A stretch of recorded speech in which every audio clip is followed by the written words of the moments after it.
अपना laptop coding करने के लिए खोलता था और 5 मिनट बाद ही मेरा इंस्टाग्राम खुल जाता था। पहले एक रील, फिर 2 रील, फिर रैंडमली स्क्रॉल करता रहता था और मेरे घंटों बर्बाद हो जाते थे। ऑनेस्टली बताऊं, मेरे को लगा कि ये दिक्कत सिर्फ मेरे साथ ही है। फिर मैंने नोटिस किया कि एक्चुअली में बहुत सारे डेवलपर्स हैं जो अपना फोकस लूज करते जा रहे हैं इस वजह से। मैंने एक चीज डिसाइड करी कि मैं 7 दिन तक सोशल मीडिया का कंप्लीट बैन कर दूंगा और इसे यूज नहीं करूंगा। Instagram, no reels, no random scrolling. आज मैं तुम्हें बताऊंगा कि क्या एग्जैक्टली डिफिकल्ट था, क्या इंप्रूव हुआ और क्या रियलिटी थी। लास्ट पार्ट जरूर देखना क्योंकि लास्ट पार्ट में आप लोगों की आंखें खुल जाएंगी। स्टार्ट करते हैं अपने पार्ट नंबर 1 से। ये चैलेंज एक्चुअली में क्यों लेने की जरूरत पड़ गई।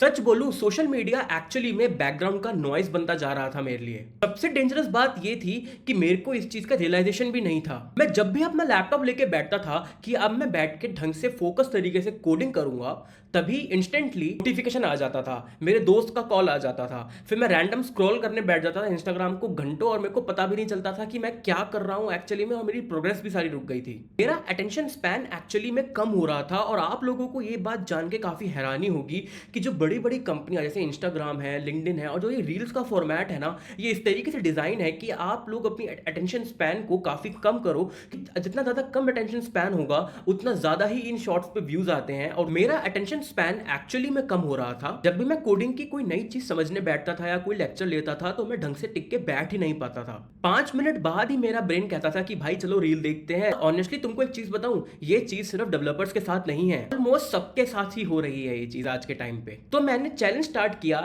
7 दिन नो सोशल मीडिया। अब हम चलते हैं इस वीडियो के पार्ट 2 पे कि एक्चुअली में हुआ क्या जब मैंने सोशल मीडिया छोड़ा 7 दिन के लिए। स्टार्टिंग के 1-2 दिन तो काफी वियर्ड थे। मैं चाह रहा था, मैं फोर्सफुली अपने हाथ को रोक रहा था, पर फिर भी मेरे हाथ अपने आप मेरे फोन के पास जा रहे थे और मैं इंस्टाग्राम अपने आप ही खोल लेता था।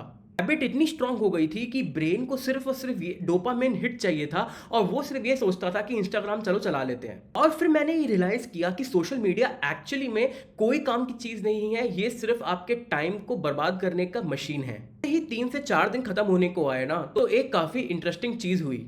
जो फोकस था, जो कंसंट्रेशन था, वो धीरे धीरे इंप्रूव होने लगा। मैं एक्चुअली में बैठकर टिक कर बैठ जाता था और अपना काम करना शुरू कर देता था। कोडिंग करने में भी अब मेरे को कम दिक्कत आ रही थी। डीएसए के क्वेश्चंस भी मेरे अच्छे से सॉल्व होने लग गए थे और मेरा ब्रेन भी थोड़ा रिलैक्स था, क्योंकि सोशल मीडिया पर हर जगह सिर्फ एआई ये कर लेगा, एआई वो कर लेगा, सिर्फ यही चीजें आती रहती हैं। तो मेरा काफी ब्रेन शांत था और मैं ढंग से प्रैक्टिस कर पा रहा था। लेकिन सबसे शॉकिंग पार्ट तो अभी तक आया ही नहीं था मेरी जर्नी के में। जैसे ही मेरे 5 से 6 दिन खत्म होने लगे, अनएक्सपेक्टेड चीज मेरे सामने आने लगी। मुझे रियलाइज हुआ कि मैं इतना बोर हो जाता था फ्री टाइम में कि मेरे को और कुछ करने के लिए बचता ही नहीं था। हर एक सेकंड दिमाग को लगता था कि यार अब मैं क्या करूं, यार अब मैं क्या करूं, यार अब मैं क्या करूं, टाइम तो बीत ही नहीं रहा, टाइम तो पास ही नहीं हो रहा। ऑनेस्टली बताऊं, ये काफी डेंजरस फेज था मेरे लिए। ऐसे ही मेरा लास्ट डे नंबर 7 नजदीक आया, मेरे को एक चीज काफी अच्छे से रियलाइज हो गई। मेरा फोकस काफी ज्यादा इंप्रूव हुआ, मैं ढंग से बैठ के पढ़ने लग गया, मैं डिस्ट्रैक्टेड फील नहीं करता था। पर एक चीज मैं तुम लोगों को बताऊं, सिर्फ सोशल मीडिया क्विट करना ही सोल्यूशन नहीं है। सोशल मीडिया क्विट करने के बाद भी बहुत सारे लोग बहुत सारा टाइम पास कर देते हैं। तो सोशल मीडिया क्विट करो, पर इंटेंशनली करो कि मेरे को काम करना है, इसलिए मैं सोशल मीडिया क्विट कर रहा हूं। अब हम चलते हैं इस वीडियो के पार्ट 3 पे, और ये पार्ट मैंने समराइज किया है और ये सारे पॉइंट्स उन लोगों के लिए गोल्डन है जो अभी कॉलेज के अंदर है या जो अभी स्विच की तैयारी कर रहे हैं, या जो जितने भी न्यूज आपके अराउंड चल रही है और आप डिस्ट्रैक्टेड होते रहते हो, उन सब के लिए ये चीजें लर्निंग काफी ज्यादा काम में आएंगी। डेवलपर्स का या किसी भी टेक इंडस्ट्री के अंदर अगर आप एंटर करना चाहते हो, सबसे बड़ा एनिमी आप लोगों के लिए कोडिंग या डीएसए नहीं है, सबसे बड़ा एनिमी है आप लोगों के लिए डिस्ट्रैक्शन। लेसन नंबर 2 में मैंने ये सीखा कि भाई तो हमारा रील्स देख देख कर हमारा जो मेंटल फोकस टाइम है वो काफी कम हो गया है, और कोडिंग करने के लिए आपका जो मेंटल फोकस टाइम है वो बहुत ज्यादा होना चाहिए।